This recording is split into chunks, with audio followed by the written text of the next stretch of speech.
Ini yang jelas ini hari ini benar-benar kacau. Kacau sekacau-kacaunya ini. Ustadznya bingung, santrinya sudah bingung, sombong lagi.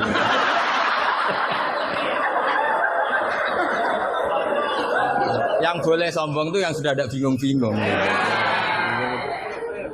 Tapi agak apa-apa, saya maafkan ya. Memang itu satu-satunya cara dia untuk menang gitu. Ya. Saya jawab tadi yang dari Ustadz Asrar. Itu yang penuh misteri mana Asrar. Asrar itu maknanya kan banyak rahasia. Itu terjemahan bebasnya penuh misteri. Nggak tahu punya misteri apa tadi. Tadi tanya gimana yang tentang apa khilah sama apa? Sama nanya ulang. Coba ulang. Apa? Khilah menjadi hukum begini ya, kitab Sajaratul Ma'arif tadi kutipan Anda tak luruskan. Itu tagnya di Sajaratul Ma'arif saya hafal. Judulnya itu la yutrakul haqqu li ahdil batil. Iya enggak? Ya. Itu mesti persis begitu. Yang kamu tadi pasti tidak persis itu. Saya ini hafal Quran, jadi ingatan saya normal.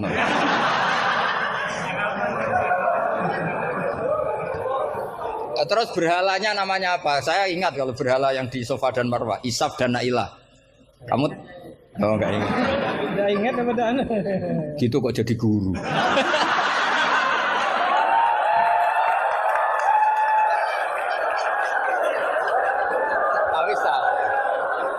Jadi maksudnya itu mungkin jadi gurunya sah karena muridnya lebih bodoh.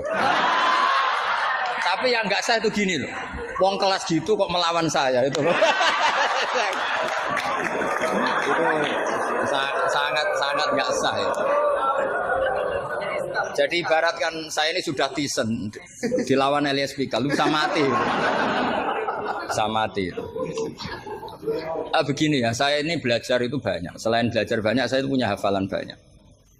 Jadi penting ya, hafalan itu penting karena itu kias atau tadi misalnya cerita itu bahasa Arabnya kisah. Tapi asalik anil kisah ilal iktibar itu adalah maslaku ahlil akhyar. Itu masyhur itu dawuh ulama. Jadi dari cerita kemudian diiktibar itu maslakul akhyar manhajnya orang-orang pilihan. Sehingga cerita ini sebetulnya idzoh atau mau idzoh atau kisah ini menjadi iktibar. Dan iktibar masuk yang di antara yang 9 itu. Misalnya begini, sampean guyon di sini. Itu kalau bapak saya masih sugeng, sampean guyon gini dibiarin. Bapak itu pernah sama saya mau manggil santri. Kemudian di kangkang itu baru guyon, itu bapak balik. Kembali ke dalam nggak jadi manggil. Padahal mau manggil karena ada tamu disuruh lain tamu. Kata bapak gini, Pak kenapa kembali? Santri itu fakir radhi duit. Kok iso guyon itu barang mewah. Maka mengganggu itu haram katanya. Wong fakir ngono kok iso seneng itu luar ya. Mengganggu kesenangan orang fakir adalah dosa. Makanya kalau sampean GR mengalahkan saya monggo mawon. Karena itu satu-satunya cara sampean untuk merasa apa? Menang. Saya tidak usah merasa menang sudah pasti menang. Merasa tidak merasa sudah menang. Ya coba polling saja. Gus Bak sama Asrar alim mana? Saya tidak usah jawab.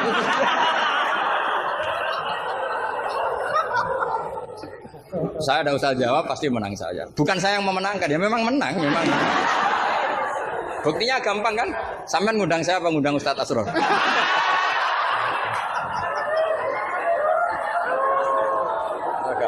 Jadi yang angkuh itu sampean bukan saya kan, bukan saya.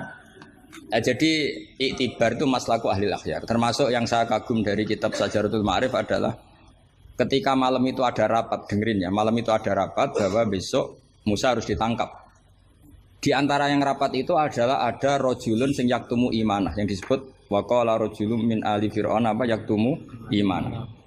Karena dia ikut rapat, kemudian dia bocorkan ke Nabi Musa ya, wajah min aqsal madinati seterusnya itu yang innal mal'a ya'tamiru nabika. Itu wajah rojulun min aqsal madinati yas'a. Qala ya Musa innal mal'a ya'tamiru nabika. Itu si rojul ini pagi-pagi mungkin bukan pagi ya, setelah rapat itu langsung bergegas nemui siapa? Nabi Musa, besok kamu akan ditangkap oleh tentara dan kamu akan dieksekusi. Kamu kok tahu? Saya ikut rapat. Tapi karena dia masih yaktumu apa? Iman. Itu kan cerita ya. Kita sepakat ya. Itu apa? Cerita, kisah. Tapi Imam Izzuddin bin Abdissalam yang punya gelar Sultanul enggak keliru, Sultanul Ulama. Oh, coba. Ini mesti salah gurunya. Sultanul apa? Ulama. Ya. Yang penting kita jangan sampai jadi Sultanul Juhala. Karena ini belum ada presidennya. Raja Wali sudah ada Abdul Qadir. Raja Ulama ada Izzuddin bin Abdissalam. Kayak Raja Bodoh itu terlalu banyak. Makanya kompetisinya susah ini karena terlalu banyak yang jadi apa? Nah, ternyata oleh Izzuddin bin Abdissalam yang diambil contoh itu yas'anya. Maka di ayat itu beliau mengebabkan babul musaroah ila hifdzid dima. Bab pentingnya bergegas untuk menyelamatkan mengalirnya darahnya seorang mukmin. Jadi yang dia simpulkan dari kata yas'a bahwa untuk menyelamatkan darah itu ora oleh sak kobre, tidak boleh sesempatnya, tapi harus yas'a. Yas'a itu bergegas. Nah itu kan dari kisah menjadi istidlalun fiqhiyun, apa? Menjadi istidlalun fiqhiyun atau amrun fiqhiyun. Allah tidak mengatakan yamshi tapi yas'a. Karena pikirannya rojul tadi jangan sampai menangkapnya Mala'u Fir'aun mendahului larinya Musa. Maka di sini yas'a tidak dimaknani sebagai hanya cerita, tapi kesimpulan secara fikih bahwa untuk menyelamatkan darah itu harus yas'a, harus bergegas. Nah itu contoh. Jadi kalau sampean tanya Syajaratul Ma'arif itu ikut partai mana? Itu ikut partai Itibar. Dari 9 itu ikut partai apa? Itibar. Yang kemudian wakhud biyatika dikhtan. Khilah itu boleh asal dibolehkan Allah. Itu kan bukan Nabi Ayub yang ingin khilah, tapi Allah yang mengajarkan khilah. Nah kalau Allah yang mengajarkan itu menjadi halal berdasar kesalahan masing-masing. Sampean tahu nggak ceritanya Nabi Ayub sama istrinya? Apa setengah tahu? Apa? Oh setengah tahu lah. Ini yang setengahnya tak tambahin lagi.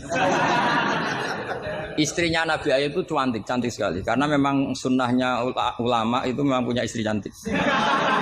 Entah sunnah itu dengan arti kesunatan, entah takdir tidak tahu. Jadi sampean enggak usah tanya, istri Gus Bak gimana? Ikut sunnah itu. Ikut sunnah. Karena nanti kasihan kalau dia istrinya jelek terus alumni dosowan istrinya cantik kan dia ngenes. Oh, kasihan itu ya. Yang cantik juga kasihan, nyiumi tangan orang yang lebih enggak cantik. Ceritanya sebenarnya gini ya.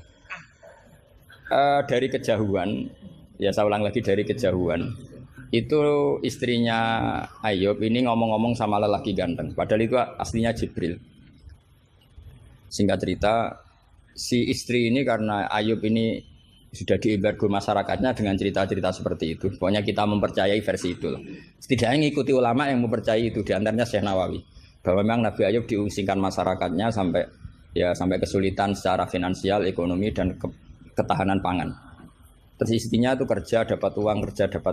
Suatu saat sampai pada level ekstrimnya, nggak dapat pekerjaan, nggak dapat uang. Kebetulan ada anak raja yang rambutnya itu brodoli, yang nggak punya rambut.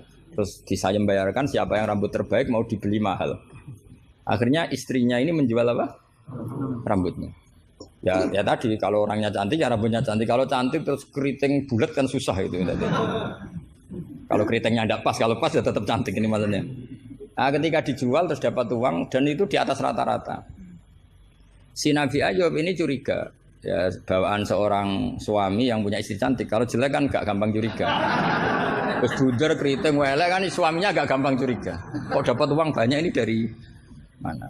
Singkat cerita dengan tanda kutip kesalahpahaman ini menjadikan beliau agak latah bersumpah la adriban naki mi'ata sautin, kamu akan saya pukul mi'ata sautin. Akhirnya Allah ini kan yang Ayub ya orang soleh, cemburu itu sah karena seorang lelaki, seorang suami. Pilihan-pilihan istrinya juga sah. Allah tidak ingin orang solihah seperti istrinya Ayub dapat hukuman yang tidak semestinya. Tapi Allah juga gak ingin hamba yang soleh Ayub ini melanggar sumpahnya. Jadi Allah sendiri yang coro gampangannya memikirkan cara keluar dari sumpah itu Paham ya? Dan istrinya tidak tersakiti oleh 100 cambukan. Ya 100. Akhirnya Allah bilang gini, ya sudah, kamu pakai lidi 100 saja, cambukkan sekali, anggap saja sudah 100. Itu disebut wahud biadika dikham fadrib bihi wala tahnas. Jadi kata 100 tetap 100, tapi si solihah tadi nggak perlu kesakitan dengan 100 pukulan. Tapi ini yang milih biar Allah, tidak kamu. Kalau kamu yang ngilah pasti kriminal.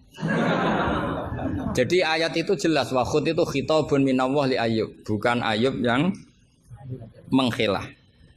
Makanya ada ayat wa makaru wa makarallah wa huwa khairul makirin. Itu kan seperti Nabi Ibrahim. Nabi Ibrahim itu